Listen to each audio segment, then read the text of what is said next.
3, 2, 1. Welcome to the David the Dog Trainer Podcast, episode 136. And today we got all sorts of interesting shit. In about 20 seconds, I'm going to be getting a phone call here from a Reagan Reese, who is the White House correspondent for the Daily Caller that's looking for dog trainers to comment and explain what factors may be causing Commander to bite and have these incidents. So we're going to use that as our topic today, and we will let this phone call kind of dictate where today's episode goes. Here's Reagan now. Hello, this is David. Hi, David. It's Reagan Reese. Hi. How are you? I'm well. How are you? Not too shabby. What can I do for you?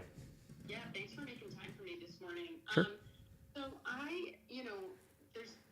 this has kind of hit the news cycle pretty heavily that the second dog, Commander, who's 2 years old, a German Shepherd, has been removed from the White House. There's been reports that there were 11 biting incidences within the White House. In fact, moved. And now there's also additional reporting that we saw from CNN last night that the biting incidences might actually be more than what we know. Sure. And so I'm curious to know what you think might be contributing to these incidences. Why does a dog bite like this? Why move him from the White House? Mm-hmm. So I guess if you want to start with what you think could be contributing to this. Yeah. I think it's a combination of a couple of things. Like, obviously, first and foremost, we're dealing with a German Shepherd, and I'm assuming Biden is not getting poorly bred German Shepherds. I'm assuming he's getting very good, sound, stable German Shepherds, which historically are very challenging dogs, right? They are a one-person dog, meaning they attach very, very strongly to an individual. They need direct guidance from that person. They generally can be very untrusting of other people. And when you look at an environment like the White House, like, that's probably the absolute least sound and stable environment you could probably provide for a dog like this, right? So that's going to be, I think, probably the biggest issue. I know his last dog, I forgot what the dog, Major or something like that. I know the last dog had similar issues, and a lot of people, I think, are looking at this from the lens of like, oh, what are they doing that's so bad that's causing these problems? When in actuality, they're probably not doing anything horrible aside from just the environment is not conducive to owning a dog like that. So they went from one dog that had the issues to another one, which is the same thing, that had the same exact issues. You know what I mean? So I think that's first and foremost the biggest problem. I know they've done training, right? I believe they've sent the dog out somewhere for training, and then the other side of the conversation is people are saying, well, that person didn't do a good enough job with the training, which I would disagree. Training is generally not just for the dog; it's for the owner to understand what the dog needs from them in order to be successful. And again, all this entire recipe of things going on is just not conducive to keeping this dog successful. Like, a lot of the things they would need to be coached to do as far as management techniques, training techniques, things like that, I don't think they would be able to physically do in that environment. So I think that's the biggest issue. Yeah. Going off of that kind of training aspect, and I agree with the stressful environment. I imagine that's part of it. I do know, past presidents have had dogs, and I don't think we've seen something like this before. Sure. But in terms of the training, Mm-hmm. Is it possible that this dog doesn't have like a strong owner or a strong leader that is affecting this, is causing it to kind of lash out and be, I guess, reckless? Yeah, I mean, I think, you brought up, past presidents have had dogs and haven't had incidents like this. That's where you get into the breed issue, right? I don't know, obviously, all the breeds of all the presidents down the line. And, I'm sure there may have been one or two German Shepherds in the White House before that have been fine. But, it really is a breed thing. And they are going to need something more than your average dog from the standpoint of like a strong individual person. That is the handler, right? And I would assume that, different helpers or workers are the ones that are primarily caring for the dogs that are there. And in the end of the day, anytime you have a dog like this and their actual owner isn't the one that's actively probably involved in the day-to-day training of the dog, it creates a lot of confusion, right? Because they bond very closely with one individual, let's say the Biden family, but then you have this random person that's trying to enforce all of the rules and boundaries, which just creates a ton of stress. So I think that's probably a lot of it. It probably is lacking some direction and lacking some good leadership, but I don't know how conducive that would be, like I said, given the environment that he's in, for it to be successful with this individual dog. Yeah. And also in terms of the stressful environment, do you think are there specific triggers in a stressful environment cause a dog like this to freak out? I know there's been reports that the president, and again, I don't know how much he's around the president, Sure. For example, the president there's reports that he kind of loses his temper and screams, and I imagine can be conducive with other White House officials as well. Could that cause the shepherd to go off? Potentially, right? And I want to be clear also, I don't necessarily think it's a stressful environment thing that's causing the issues. I think it's just an inconsistent environment that's causing these types of issues, right?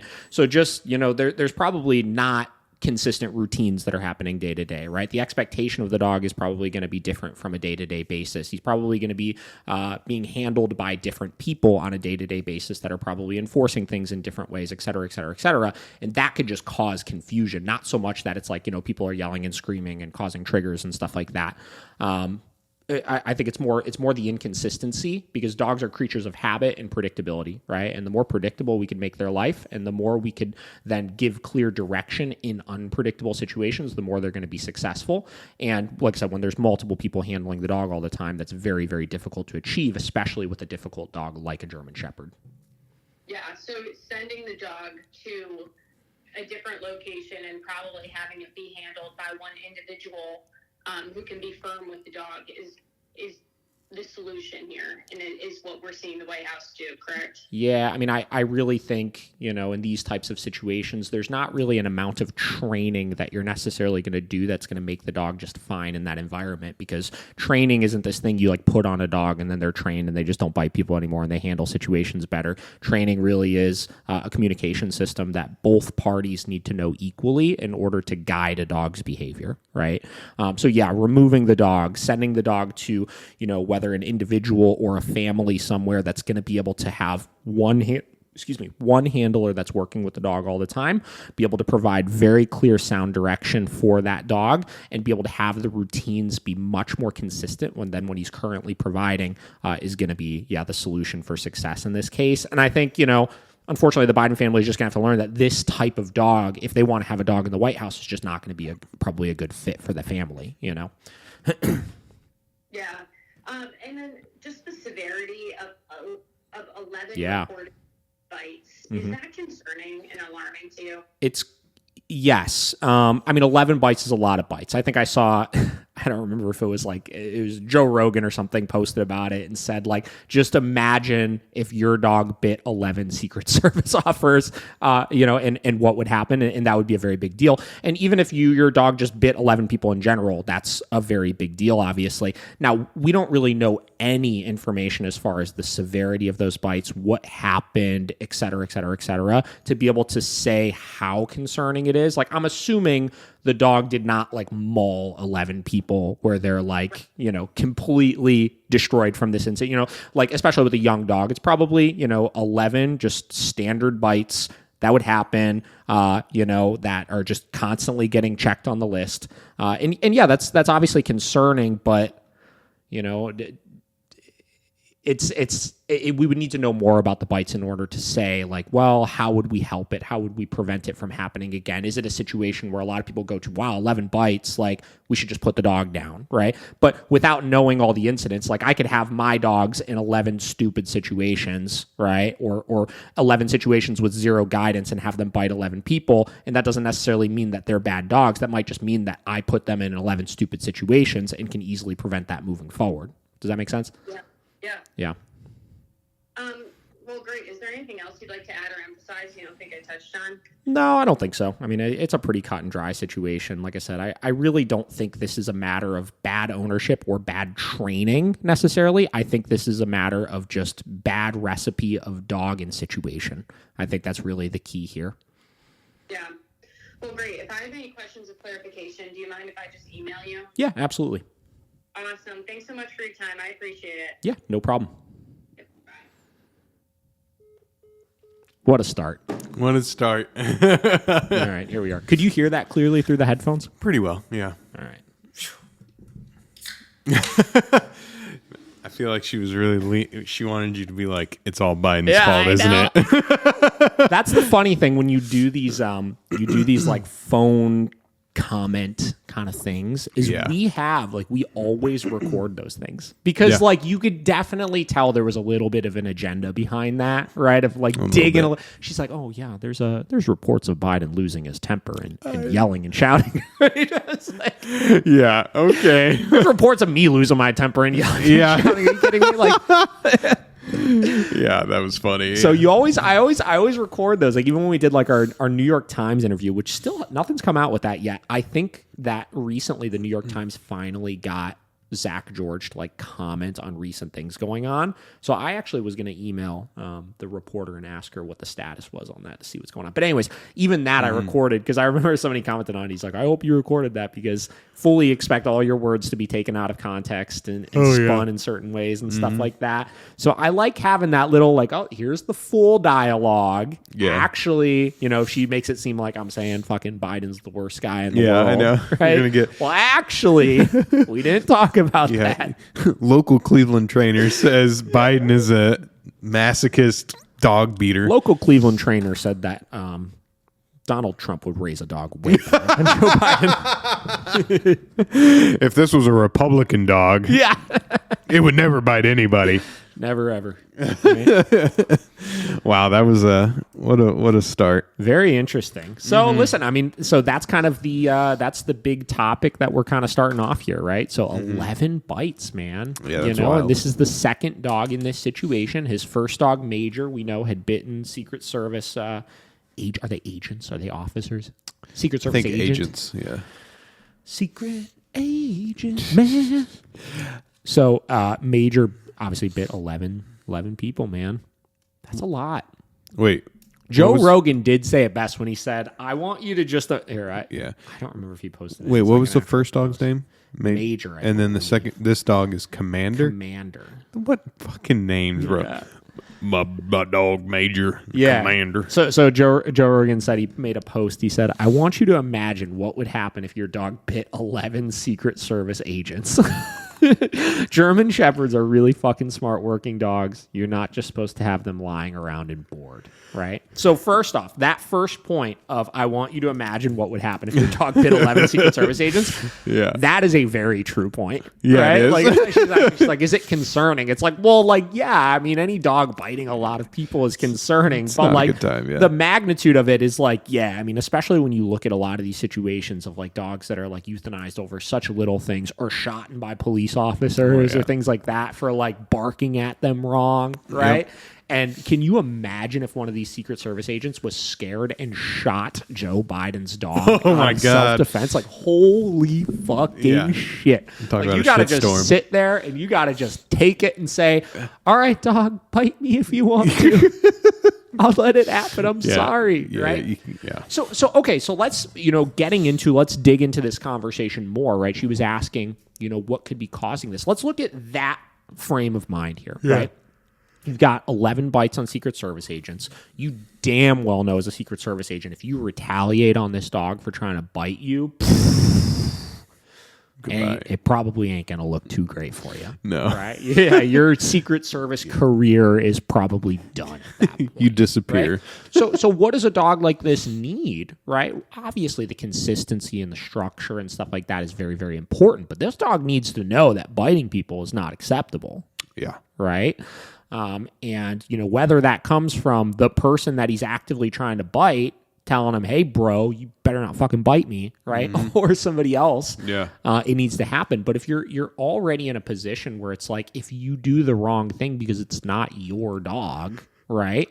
Your job could be on the line. You could get in, I don't even know what kinds of trouble you might be able to get in over it.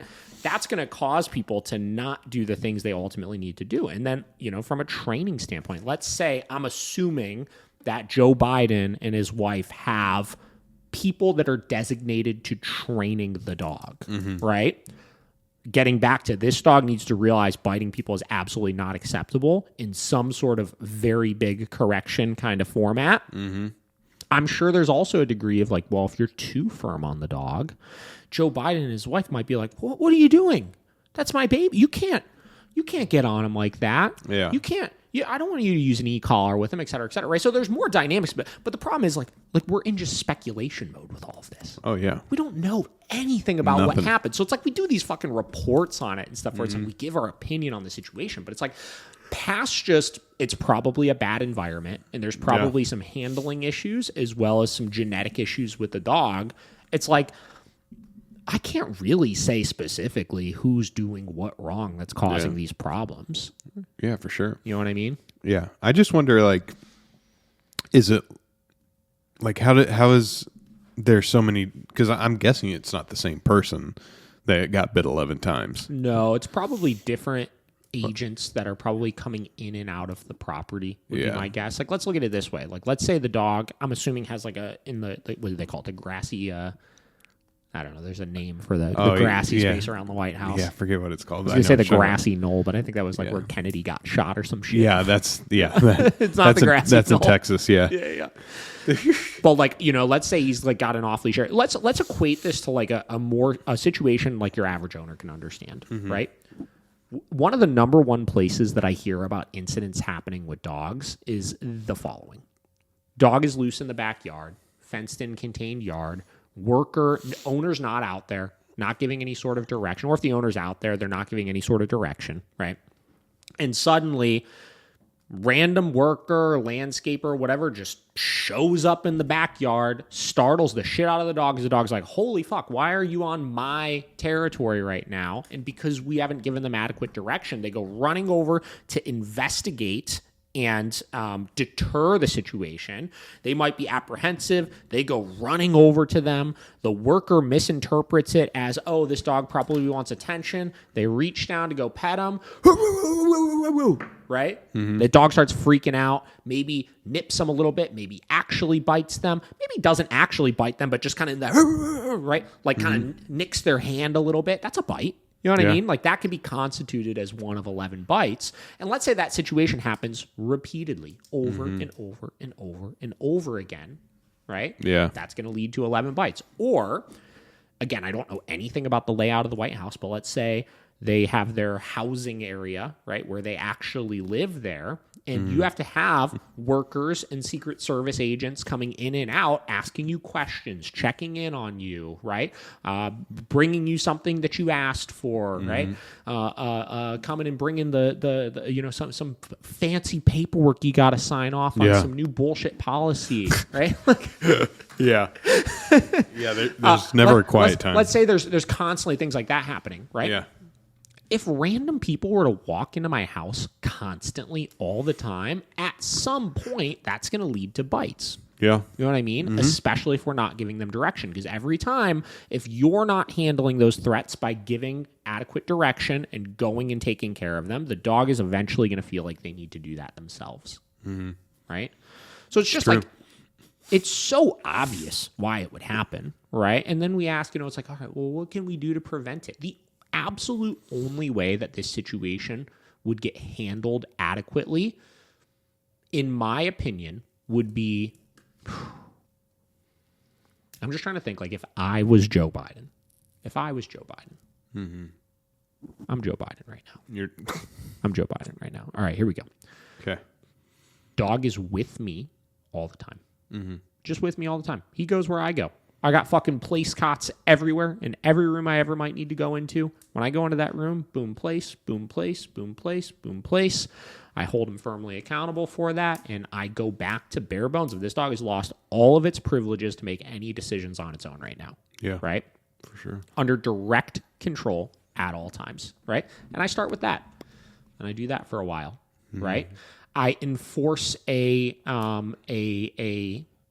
no entry unless notified policy of some shit, right? So like in my home area, it is no longer an open door policy, right? You have to be invited in, and prior to being invited in, I need to give my dog some sort of direction, which is what we do when we have guests come over the house.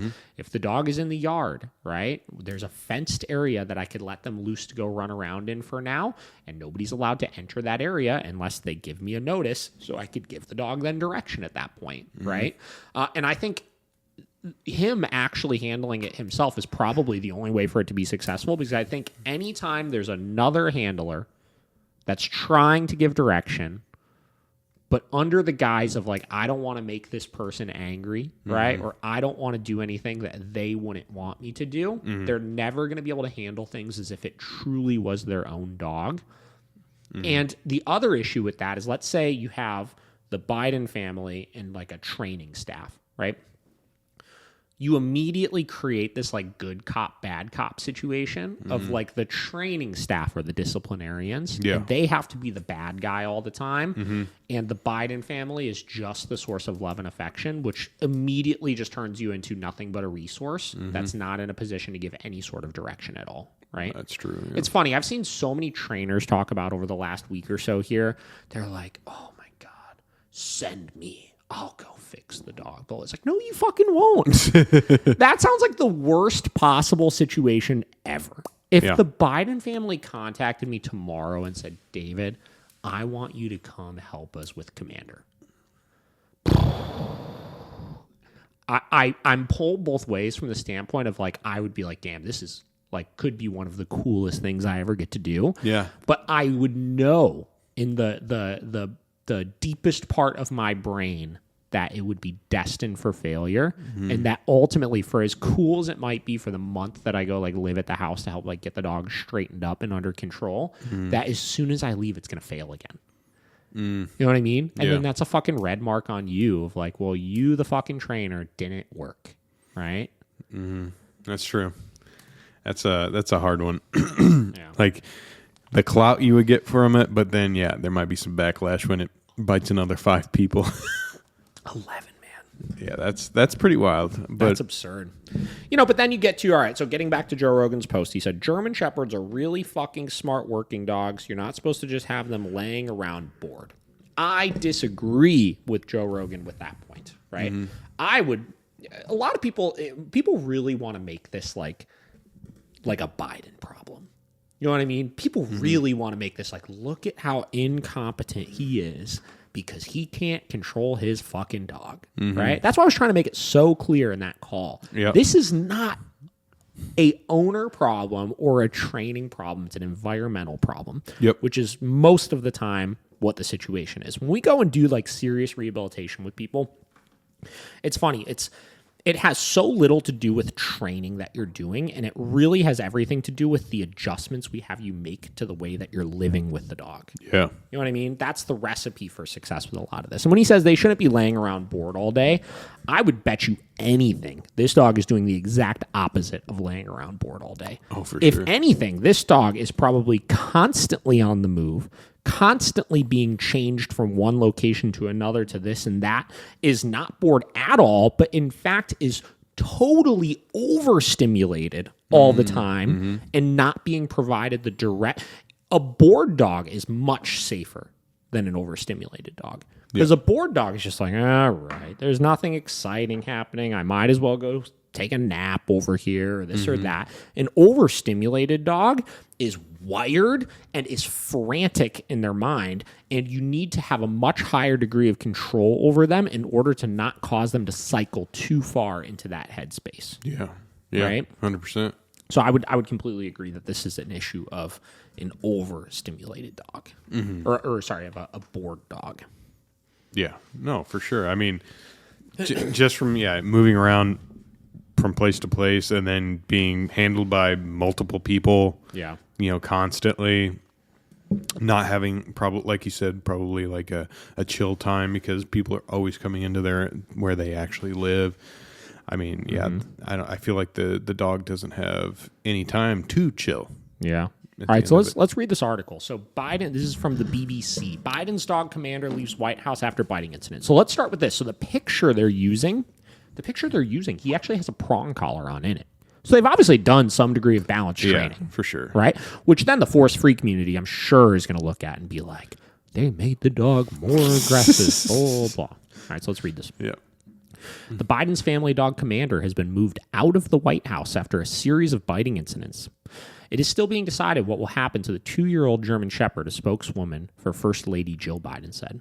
Just last week, Commander bit a Secret Service agent who required medical treatment at the scene. That's the other thing, too, that they look at. Like, I could get scratched and require medical treatment at the scene, which is why it's like nobody knows how serious. These probably weren't. Like, if there was 11 maulings, that wouldn't fly. This dog would have been dead a long time ago, guys. Oh, yeah. Right? This is just a German Shepherd, an adolescent German Shepherd that's wired and overstimulated and not getting proper direction from anybody and is in a chaotic environment that's causing him to just probably defensively nip because he's overstimulated and nervous and scared. Yep. It was the 11th time the dog has bitten a guard at the White House complex or at the family house in Delaware. The President and First Lady care deeply about the safety of those who work at the White House and those who protect them every day. The spokeswoman, Elizabeth Alexander, said in a statement on Wednesday, they remain grateful for the patience and support of the U.S. Secret Service and all involved. As they continue to work through solutions, Commander is not presently on the White House campus while next steps are evaluated. She did say where the dog was, or she did not say where the dog was living or if it would eventually return to the White House. The statement was released shortly after CNN reported that Commander had been involved in more than the 11 biting incidents acknowledged by the Secret Service. It said the real number was higher, with one bite requiring hospital treatment and others needing medical attention from on-site staff. That's the other thing too, right? Hospital treatment. Yeah. You could have one puncture and need to go to the hospital for a fucking tetanus or a rabies shot, you know, and like some cleaning and stuff like that, right? For sure. That doesn't mean it's a big bite. And if only one of them required hospital treatment and the rest needed medical attention could be, Josh, will you give me a Band-Aid, please? Yeah, exactly. That could be constituted as medical attention. The White House press secretary has previously blamed the attacks on the stress of living at the residence. As you all know, the White House complex can be unique and very stressful, Karine Jean-Pierre said in July. It is unique and it is stressful for all of us, so you can imagine what it's like for a family pet or family pets more broadly, she added. That same month, White House officials said they were attempting new training techniques on Commander following the biting incidents. Secret Service records obtained by the conservative group through a Freedom of Information Act request reveal details of some of the biting incidents involving Commander. One happened on the 26th of October, 2022, after First Lady Jill Biden was unable to keep Commander under control, an email says. Commander came charging at me, the agent wrote in the email. About a week later, another officer wrote that he had bitten twice. Another officer that witnessed the attack said they were forced to use a steel cart to shield themselves from the dog. Again, the attack forced to use a steel cart to shield. That could just be like, how many times, I've seen a million times before, people that are just scared of dogs have a friendly dog running at them that are like hiding behind things. Yeah. Again, this is how words can be spun sometimes. I'm not saying it's wrong, but without knowing the details of the incident, this could really, really quickly be spun to make it seem worse than it is. Oh, yeah, for sure. Commander is one of the Biden family's 2 German Shepherds. Major, the younger of the 2, and the first rescue dog to have lived at the White House, was also involved in numerous biting incidents with Secret Service agents. He was given additional training in 2021 and sent to live away from the White House with Biden family friends. What is this? Let's see. Where's the details? They said somewhere there. Details. Here we go. Reveal details of some of the biting incidents. All right, let's see what the details are here. Give us the details.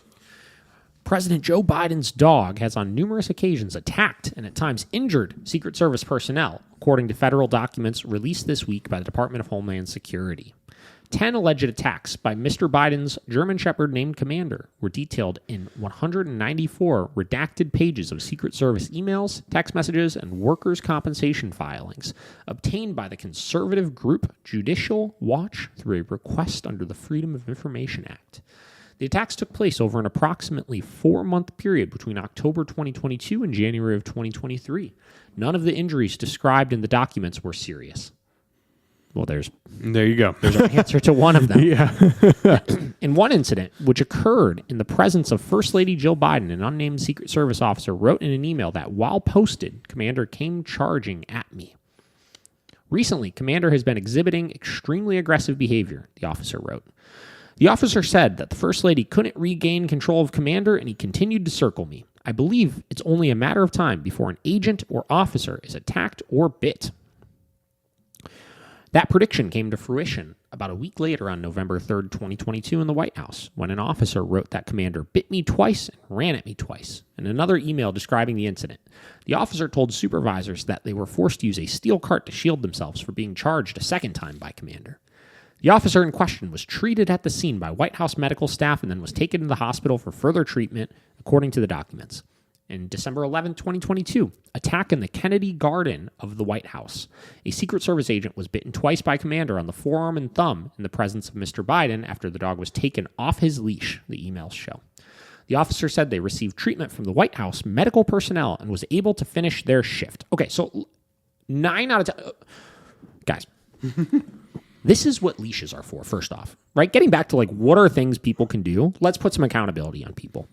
Whoever is in direct control of the dog, keep the dog on a fucking leash. Mm-hmm. Or if you're going to let the dog off leash, make sure it's in an area where the dog can't get to anybody else. Yep. So the White House is similar to, we talk about this a lot with clients that live in apartment buildings. I always tell everybody, apartments are really challenging. Reason being, you have your house in the apartment. That's your domain, right? Then you have all these other people's houses and offices and areas. And it's like a mini city that you live within and stuff like that. But in the dog's mind, that entire fucking building is like their house. Yeah. Right? They'll develop the same association with that entire building like my dogs would over our entire property. Yeah. Right? For sure. So you go out into all these other situations and you think, oh, we're not in the house anymore. My dog shouldn't be territorial anymore. Right? He should be focused on me, this, that. Maybe he'll be a little distracted, but he's not going to have that same sense of like, I need to defend my property. But in actuality, they do, because it's like the same thing. So you take this dog into all these different areas of the White House and gardens and this and that. And in your mind, you're like, we're out of the home. He should just be focused. This is no different than taking my dog into a store or something like that. Right? But then you treat it like, go do whatever you want to do. And then it turns into a problem. So, Mr. Biden was present and convened in the very quick interaction of Commander and seemed concerned about the agent, according to an unnamed assistant special agent in charge, who described the injured agent as remaining professional, calm, and showing a mature demeanor during and after the incident. In December 23rd, 2022 attack, an officer was bitten on the arm while the first family was returning from the tennis pavilion of the White House, documents read. I would bet anything that dog was off leash in that situation as well. Fortunately, I was wearing multiple layers of clothing, so it didn't leave any marks, the officer wrote in an email. If it was that bad of a bite, it still would have left marks. Oh, yeah, for sure. In an attack on January 2nd, 2023, at Mr. Biden's home in Willington, Delaware, a Secret Service agent said Commander immediately bit and latched onto the lower right side of my back while the officer was speaking with a house guest at the front door. The officer said they did not require medical attention. If it latched onto your lower right side of your back and you didn't need medical attention, it didn't actually latch onto the lower side of your back. God, like, come on. Like, this is where it gets frustrating in some of these situations. This is a dog that's just learning it could just walk around and just fucking control and nip at everything, because it sounds like the dog is constantly off leash. And as I suspected, you got owners of the dog probably know we're around, right? Secret Service agent walking to the front door and letting in a house guest, and suddenly this dog's like, who the fuck are you? Who the fuck are you? And goes and tries to control the situation. Yep. Commander was gifted to the Bidens as a puppy in December 2021 following the death of their German Shepherd, Champ. That was it. Earlier that year in 2021, Biden's other German Shepherd, Major, was also involved in several similar biting incidents. In a statement provided to CBS News on Tuesday, Elizabeth Alexander, a spokesperson for the First Lady, said that the White House has been partnering with the Secret Service and executive residence staff on additional leashing protocols and training, as well as establishing designated areas for Commander to run and exercise. That's your solution. Yeah. Right?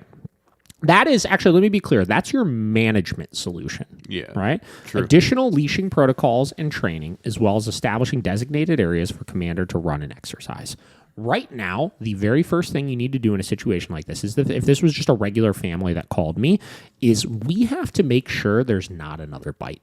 That's it. Whatever you need to do to make sure there are no more bites happening is what you need to do. Even if that means you're not actually solving your problems, you're just avoiding your problems, start with that. Yeah. From there, you could put in place techniques to start teaching and shaping more calm behavior around guests that are in the house or workers that are in the house.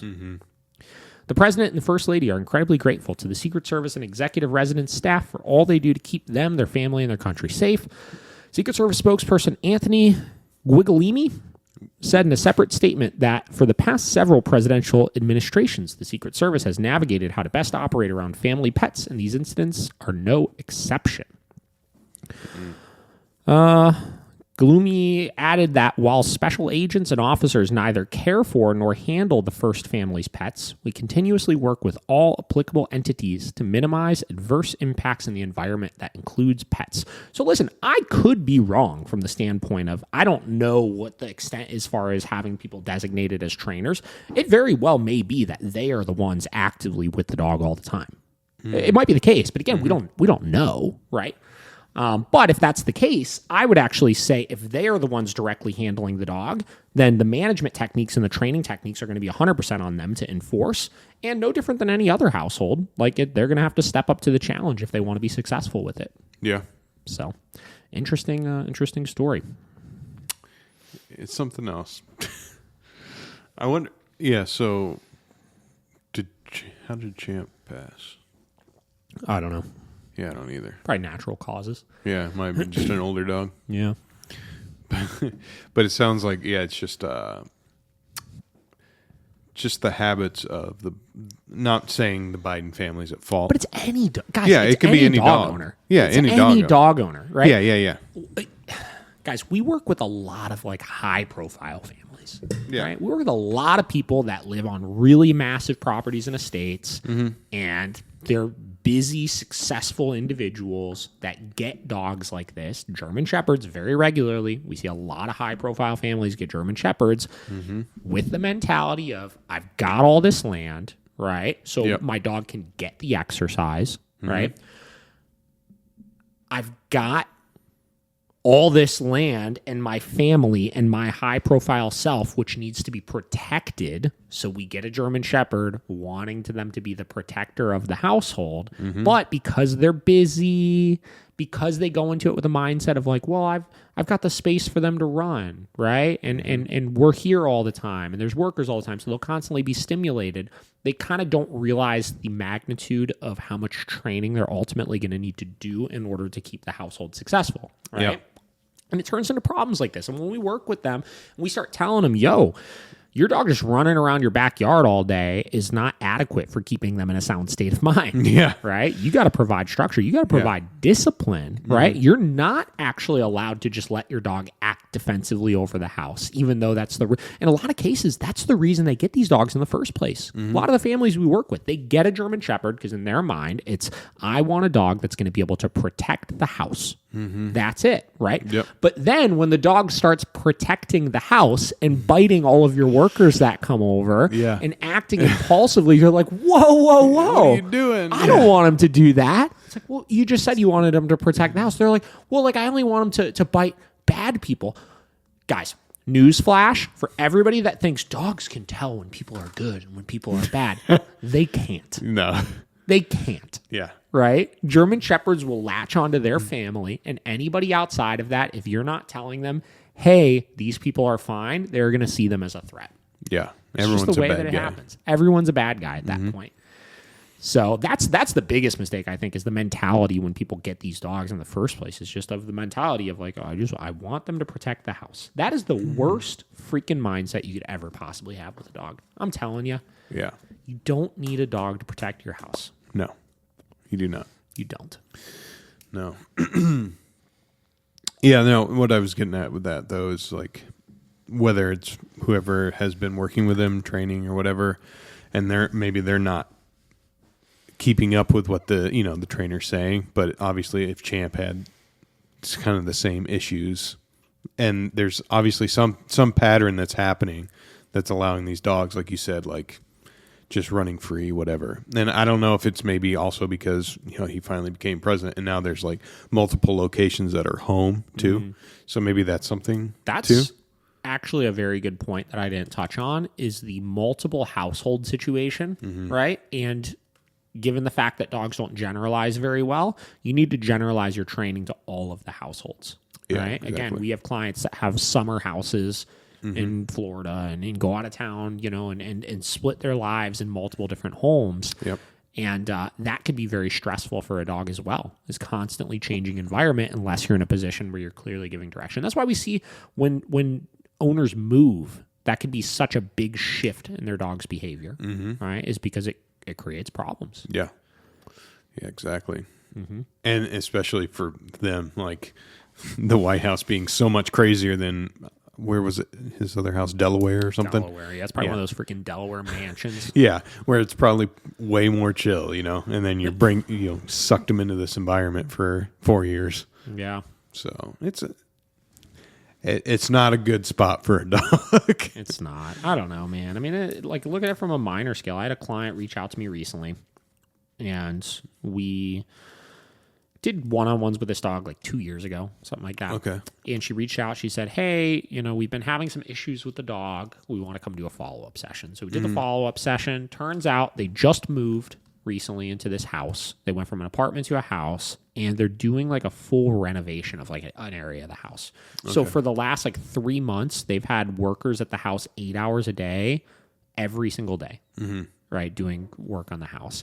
And anytime you have a big change like that, of all these people in and out constantly, you got to look a couple steps ahead and understand that is a big adjustment, and that is very, very unnatural for a dog to have random people coming in and out all the time. Yeah. So she was just having the dog loose, and she's like, well, they pet the dog the first time they ever came, so they're good. He met them.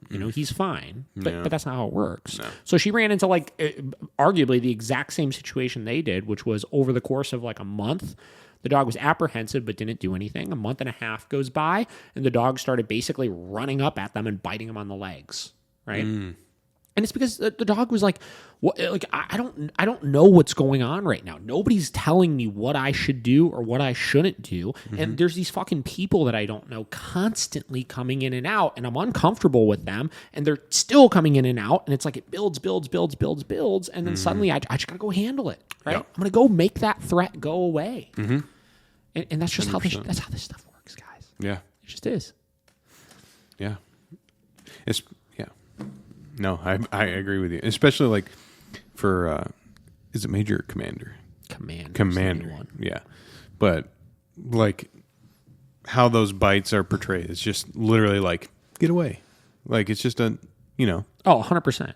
That's all it is. Like I said, if this dog really wanted to, this dog would have seriously hurt somebody by now. But given the fact that every single one of these sounds at the worst, it's probably a tiny little puncture or scratch. Yeah, exactly. Yeah.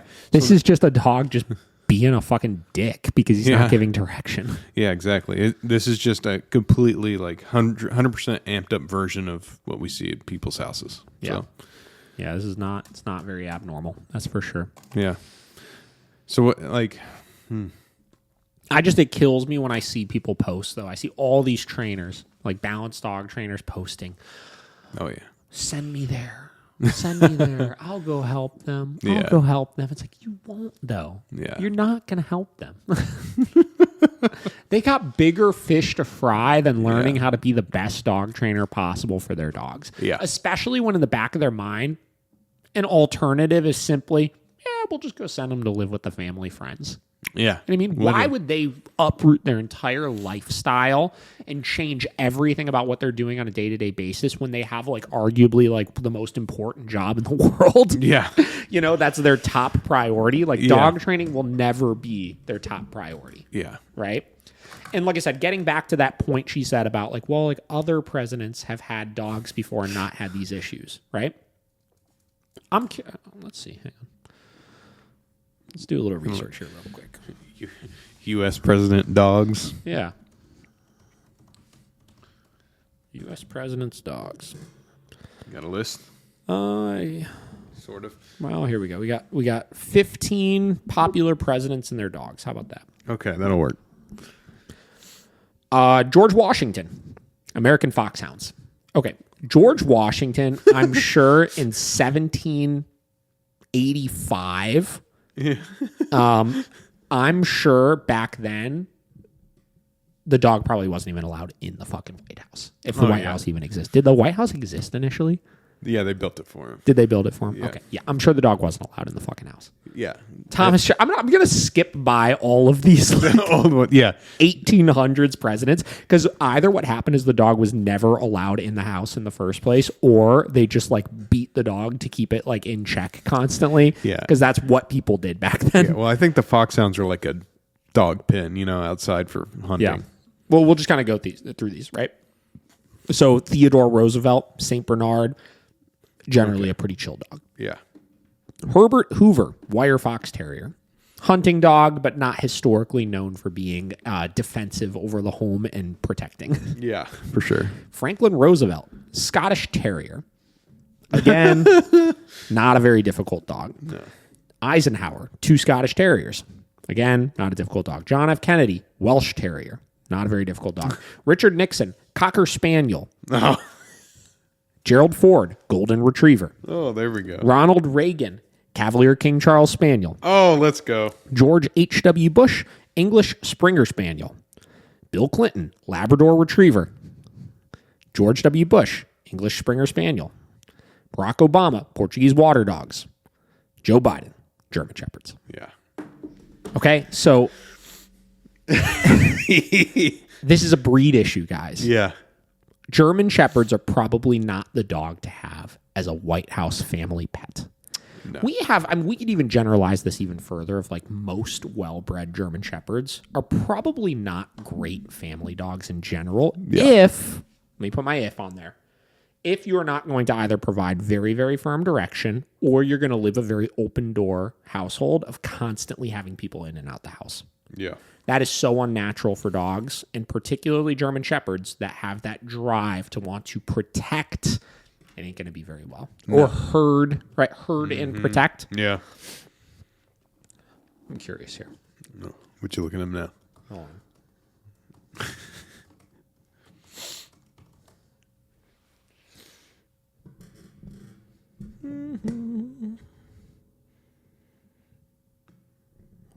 Hold this thought.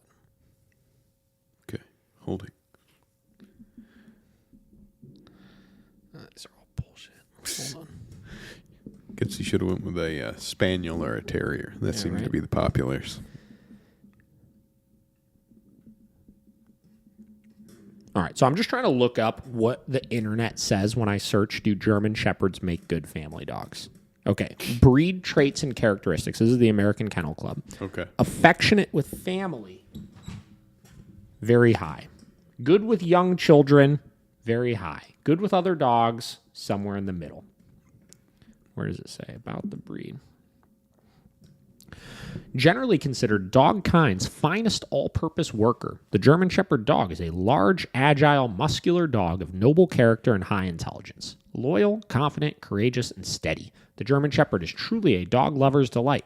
German Shepherd dogs can stand as high as 26 inches at the shoulder, and when viewed in outline, present a picture of smooth, graceful curves rather than angles.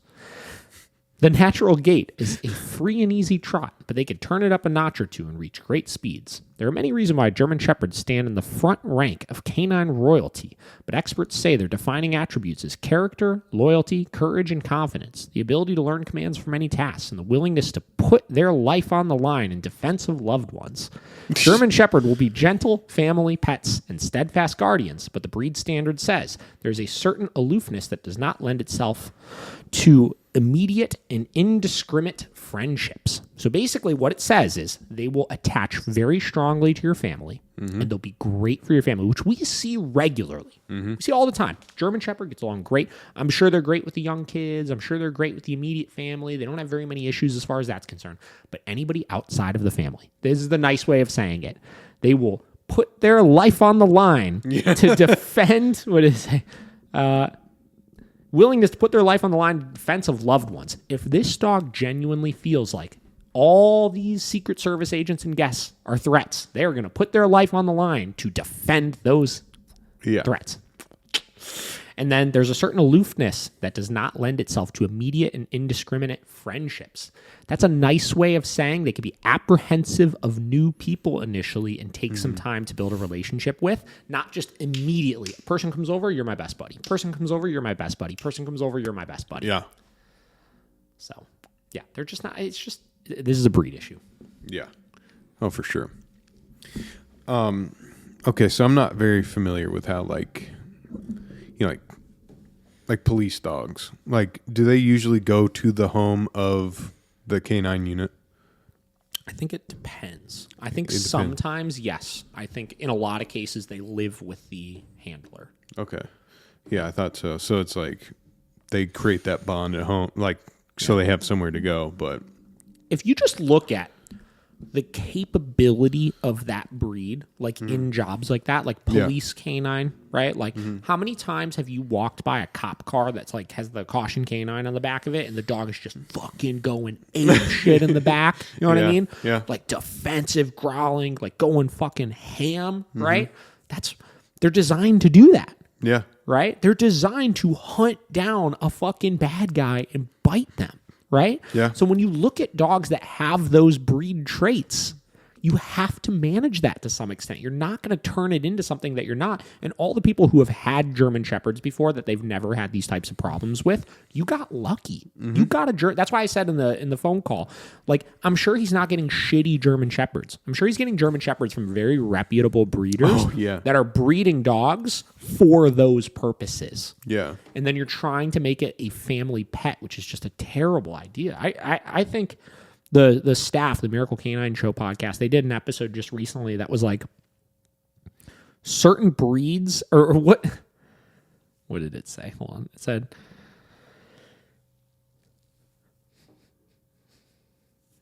yeah, you've got to be a different breed to own these breeds. I like that. Yeah, and they talked about if you guys want to learn more about certain breed traits and like what kind of a handler you need to be in order to own these types of breeds, that's going to be a good episode for you guys to watch. It's on our YouTube channel. But that's it in a nutshell, right? If you want to own a dog that has the capabilities of being able to do all of those types of things, you better damn well be the kind of owner that is capable enough to be able to manage and control the dog that wants to be able to do all of those types of things. Yeah. So when we get to you, we talk all day about this, but that's really it in a nutshell. It's a bad mix. You know, this is not the right dog for this household. No. It's not, you know.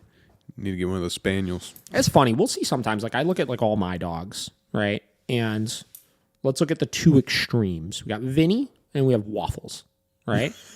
Vinny, a working Malinois that needs a lot of training. He needs a lot of management, right? He needs a lot of control put on him over situations. And Waffles, where under 99.9% of circumstances, anything can happen around him, and he might huff or puff a couple times, but I feel pretty damn confident that there is a very low probability of a chance he would ever actually do anything. Yeah. You need a dog with that kind of a temperament for that kind of environment, if you don't want your job to be so freaking difficult.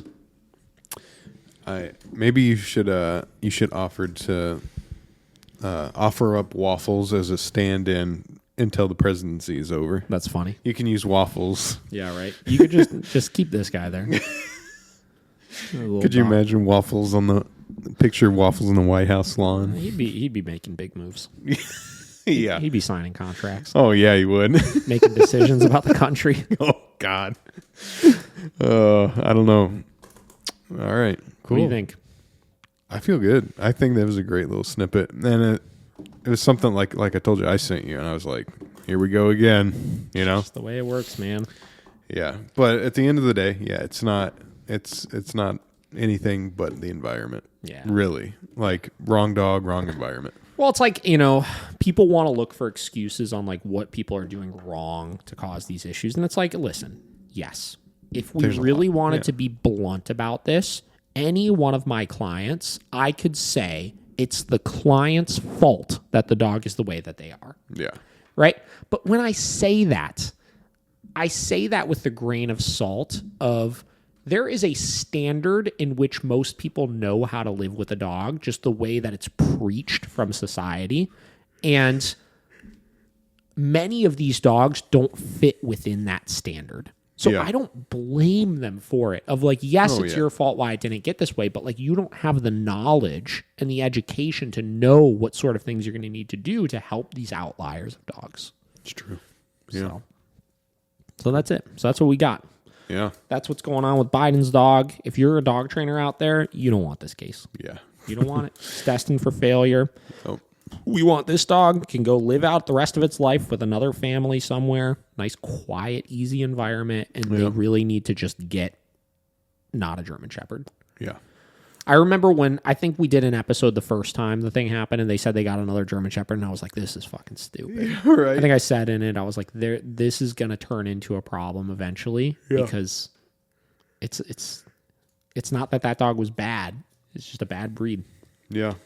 I mean, what, at this point, it's got they got about a year left in the White House, a little over. Yeah. Maybe 4 more. Maybe 4 more.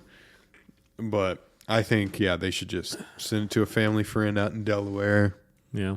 Let chill for a year. You can go see it, once a month. Yeah. And then take it back after.